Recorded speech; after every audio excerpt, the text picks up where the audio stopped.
ప్రతిపక్ష సభ్యుల ఆందోళన మధ్య జీఎస్టీ బిల్లుకు ఆమోదం తెలిపింది ఏపీ అసెంబ్లీ. జీఎస్టీతో పాటు క్రీడాకారిణి సింధుకు గ్రూప్ 1 ఉద్యోగం ఇచ్చేలా ఉద్యోగ నియామకాల చట్టంలో సవరణ బిల్లుకు కూడా అసెంబ్లీ ఓకే చెప్పింది. అయితే రైతు సమస్యలపై చర్చ జరపాలని వైసీపీ ఆందోళనకు దిగడంతో సభ వాయిదా పడింది. కేంద్రం తీసుకొచ్చిన వస్తు సేవల బిల్లుకు ఆమోదం తెలిపేందుకు ఏపీ అసెంబ్లీ ప్రత్యేకంగా సమావేశమైంది. ఉదయం 9:45 సభ ప్రారంభమైంది. ఇటీవల మరణించిన మాజీ శాసనసభ్యులు దేవినేని రాజశేఖర్, ఆరెడ్డి కోటయ్య, నారాయణ రెడ్డి, రుక్మిణీదేవిలకు సభ సంతాపం తెలిపింది. రైతు సమస్యలపై చర్చించాల్సిందిగా వైసీపీ ఇచ్చిన తీర్మానాన్ని స్పీకర్ కోడెల తిరస్కరించారు.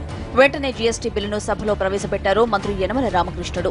బిల్లు పెట్టే సమయంలోనే వైసీపీ సభ్యులు ప్రభుత్వానికి వ్యతిరేకంగా నినాదాలు చేస్తూ పోడియంను చుట్టుముట్టారు.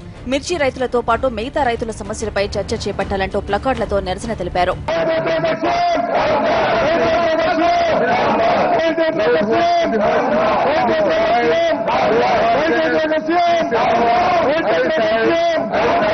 వైసీపీ సభ్యుల ఆందోళన మధ్య జీఎస్టీ వల్ల కలిగే లాభాలపై సీఎం చంద్రబాబు సభలో వివరణ ఇచ్చారు.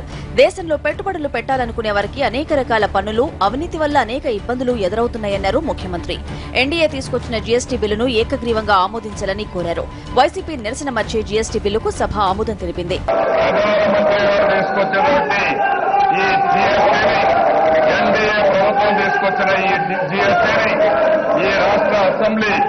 ఏకగ్రీవంగా ఆమోదించవలసిందిగా ప్రతి ఒక్కరిని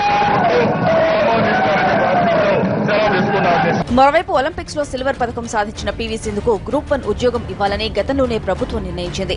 అయితే క్రీడాకారులకు నేరుగా ప్రభుత్వ ఉద్యోగం ఇచ్చేందుకు చట్టంలో కొన్ని ఇబ్బందులున్నాయి. వీటిని అధిగమించేందుకు ఉద్యోగ నియామకాల చట్టంలో సవరణలు చేస్తూ అసెంబ్లీలో బిల్లును ప్రవేశపెట్టింది సర్కార్. పీవీ సింధు క్రీడాకారులందరికీ ఆదర్శం అని చెప్పారు సీఎం.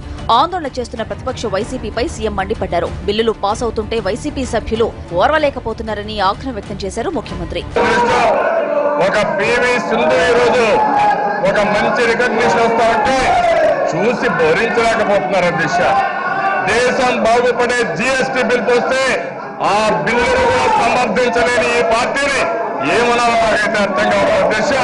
ఏదేమైనా సరే ప్రజలు వాచ్ చేస్తున్నారు, ఎవరేం చేస్తున్నారని ఈ విషయం గుర్తుపెట్టుకోవాల్సి కోరుకుంటూ మరొకసారి ఈ బిల్లుని అందరూ కూడా సమర్థించవలసిగా మరొకసారి అందరినీ కోరుతున్నారు అధ్యక్ష. సభ వాయిదా తర్వాత ప్రభుత్వ తీరుపై జగన్ మండిపడ్డారు. పీవీ సింధుపై ఉన్న ప్రేమ రైతులపై లేదన్నారు. మిర్చి రైతులు ఇబ్బందులు పడుతుంటే గుంటూరు మిర్చి యార్డుకు సెలవులు ఇవ్వడాన్ని తప్పుపట్టారు జగన్. మొత్తం 42 నిమిషాల పాటు ఏపీ అసెంబ్లీ జరిగింది. అయితే అసెంబ్లీ ప్రధాన హాల్లో ఏసీలు పనిచేయకపోవడంతో సభ్యులు ఇబ్బందులు పడ్డారు. ఓవైపు ఏసీలు పనిచేయకపోవడం, మరోవైపు ఫ్యాన్లు కూడా లేకపోవడంతో ఉక్కపోత మధ్య అసెంబ్లీ నిరవధికంగా వాయిదా పడింది. టీడీఎల్పీ సమావేశంలో ఎమ్మెల్యేలు, ఎమ్మెల్సీలకు చంద్రబాబు క్లాస్ తీసుకున్నారు. పెత్తనం చేస్తే బాధ్యత తీసుకోనంటే కుదరదని హెచ్చరించారు. ఇకపై ఎమ్మెల్యేలకు టికెట్ల కేటాయింపులో ఐవీఆర్ఎస్ అభిప్రాయాలను తీసుకుంటామన్నారు. తన విషయంలోనూ అదే పద్ధతి పాటిస్తానన్నారు. పనులు చేస్తేనే సరిపోదని ప్రజలతో మెలిగే తీరు కూడా బాగుండాలని చంద్రబాబు అభిప్రాయపడ్డారు. మంత్రులు మొదలుకొని ఎమ్మెల్యే వరకు అంతా వినూత్నంగా ఆలోచించాలని చెప్పారు. చాలా మంది ఇంకా మోస పద్ధతిలోనే ఆలోచనలు చేస్తున్నారని, కొత్తగా ఆలోచిస్తేనే ప్రజలు గుర్తిస్తారని అన్నారు. ప్రభుత్వం తీసుకునే నిర్ణయాలను పక్కగా అమలయ్యేలా చూడాల్సిన బాధ్యత ఎమ్మెల్యేలపైనే ఉందన్నారు బాబు. టీడీఎల్పీ మీటింగ్ లో జగన్ అంశాన్ని ప్రస్తావించారు చంద్రబాబు. జగన్ నైజం ఏంటో బయటపడిందన్నారు. అందితే జుట్టు, అందకపోతే కాళ్లు అనేది జగన్ తత్వం అన్నారు. కడప ఉప ఎన్నికల్లో పులివెందులకు, సోనియాకు పోరాటం అన్న జగన్ ఆ తర్వాత ఆమె కాళ్లు పట్టుకున్నారని చెప్పారు. ఎంపీలతో రాజీనామా చేయిస్తానన్న జగన్ ఇప్పుడు ప్రధాని ముందు మోకరిల్లారని చెప్పారు. జగన్ ప్రధాని వద్ద చెప్పింది ఒకటైతే బయటకు వచ్చింది ఇంకొకటన్నారు. విచారణ అధికారులపై ఆరోపణలు గుప్పించడం జగన్ కు పరిపాటేనని చంద్రబాబు అన్నారు. గతంలో సీబీఐ జేడీపై ఆరోపణలు చేసిన జగన్ ఇప్పుడు ఈడీ అధికారులను వదిలిపెట్టడం లేదని అన్నారు.